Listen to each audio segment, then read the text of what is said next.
Hi everybody.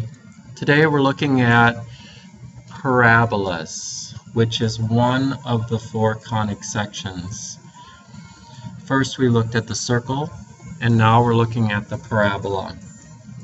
So again, the parabola can be represented in the general form of ax squared plus by squared plus cx plus dy plus e equals 0.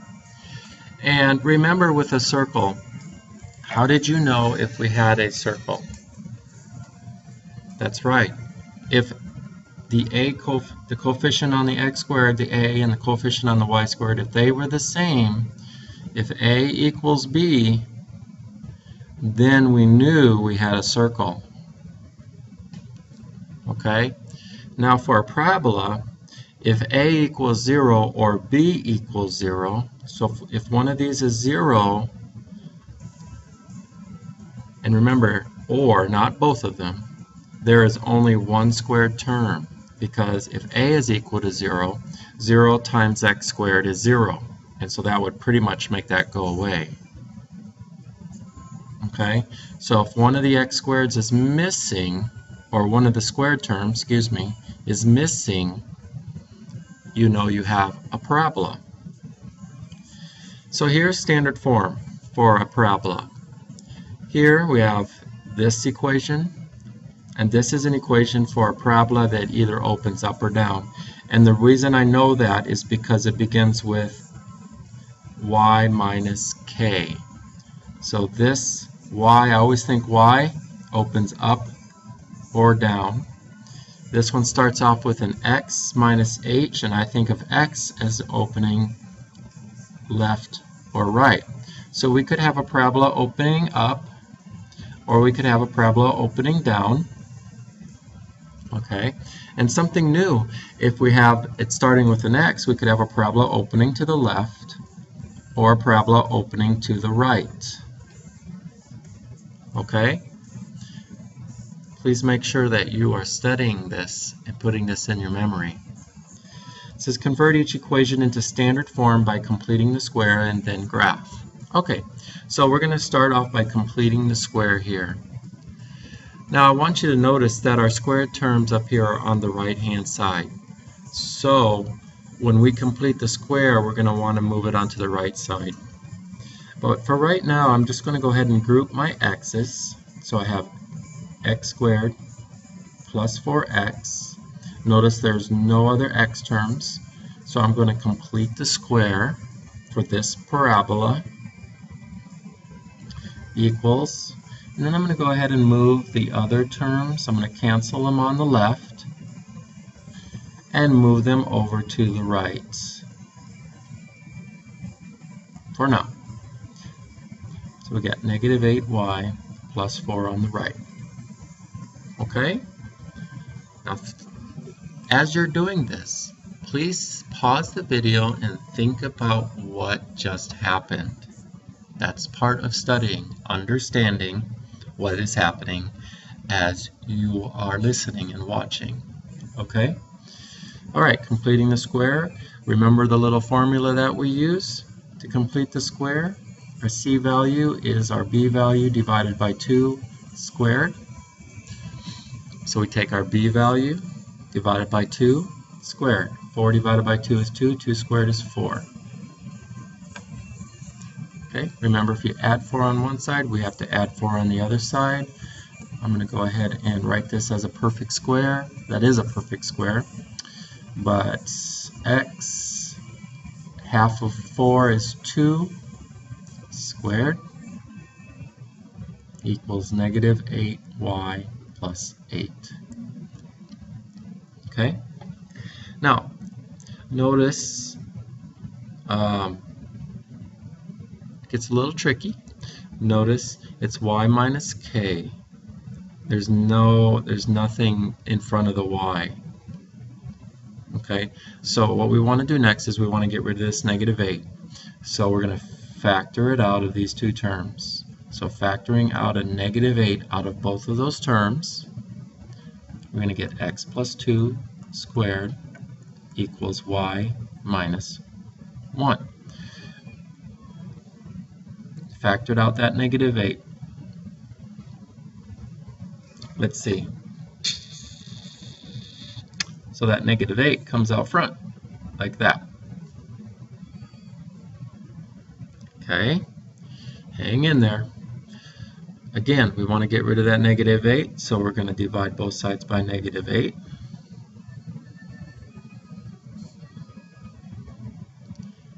Okay, so that cancels. Now, remember what I said? The term without the square is on the left, so I'm just gonna flip these two around. So I'm gonna put the y minus 1 over here, and then I'm gonna move this onto the other side. So this is gonna be 1 over negative 8, 1 over negative 8, parentheses x plus 2 squared. That's your standard form. Now you're going to want to think about this, about all the steps that I just did.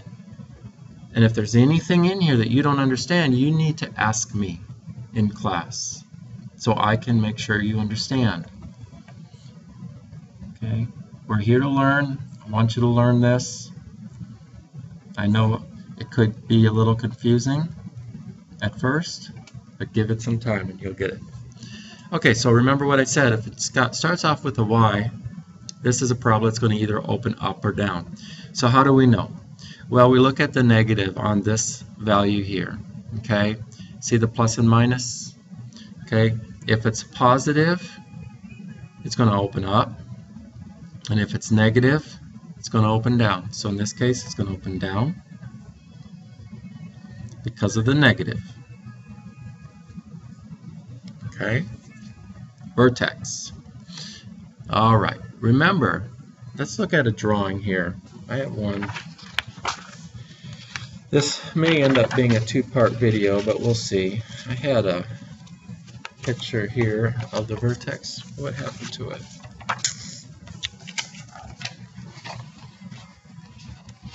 There it is. You might want to draw a picture of this in your notes. So, a parabola is the set of all points in a plane that are equidistant from a fixed line called the directrix, which is this line back here, behind the parabola. So, all the points on here are equidistant from this line right here. Okay? And a fixed point not on the line called the focus. So let's say we take this point here on the parabola. So this distance is the same as this distance. Okay? Any point on here. If I take this point, this distance is going to be the same as this distance. I don't think this drawing is to scale, but that's the point. That's the whole point of what I just read. A parabola is formed by the set of all points in a plane that are equidistant from a fixed line called the directrix. Equidistant means equal distance. Equal distance. That distance is equal to that distance. All the points. Okay, so anyway, so there's a little picture of kind of what we have here. We have the vertex, remember, is h comma k. We learned that before. So going back to our notes, we're looking at h, so -2, and k is going to be +1. Now, remember, this is a group. There's no grouping symbols here, but we know this is a group because of the minus. Okay? So since this is a group, when we take this number out of a group, it changes its sign. Okay? That's why when we took it out of this grouping symbol, it changed sign as well. So change sign, change sign. Okay, C value. C value, we find that from this little formula here, 4 times C. So our denominator is 8. I'm going to ignore the negative. That's just going to be the sign of this term. So 4c equals 8 divided by 4. So c equals 2. So our c value is 2. Guys, it's very important that you guys are thinking about this and not just writing this down. If you're going to understand this, you have to study and ask questions. Okay, let's take a look at this, the focus. Now, before I do the focus, I'm going to go ahead and do some graphing. So starting off by graphing the vertex, 1, 2 to the left, 1 unit up. Okay, so that's our vertex. We know that it opens down. Okay, so since it opens down, to get to the focus, I have to move 2 units into my parabola. 1, 2. So that point right there, which is inside of my parabola because it opens down, that is my focus. So that's going to be -2, 1. I'm sorry, -2, -1. Let's go back to the drawing. The focus is inside the parabola.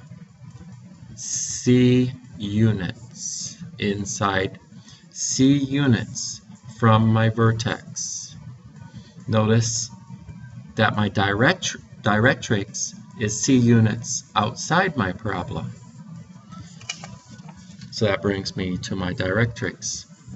So C units, 1, 2 outside. And then I can draw this line, which is my directrix.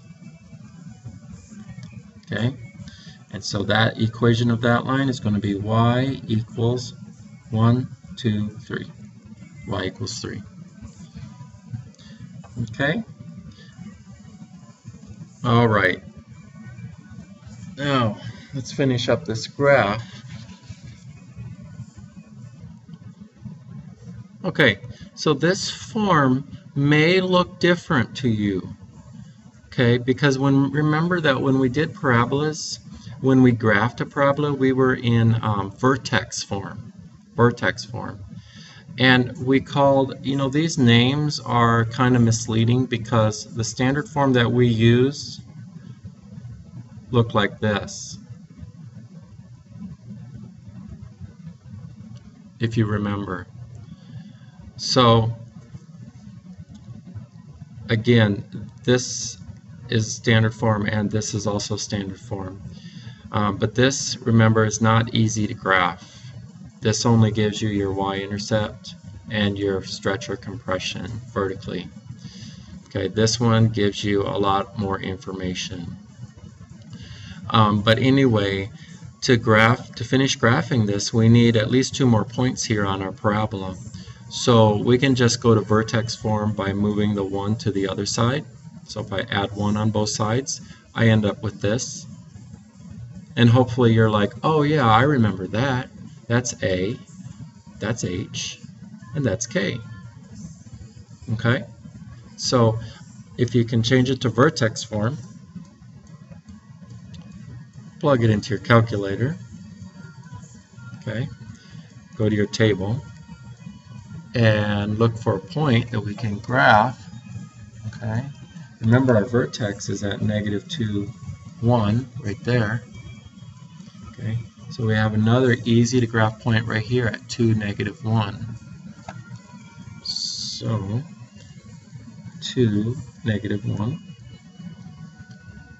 And since the focus lies on the axis of symmetry, this point's buddy point is 1, 2, 3, 4 units from the axis of symmetry. So our buddy point is going to be 1, 2, 3, 4 units on the other side. All right, and then drawing in our parabola from there. All right, I spent all the time just doing one problem, so we're going to stop right there. Talk to you a little bit.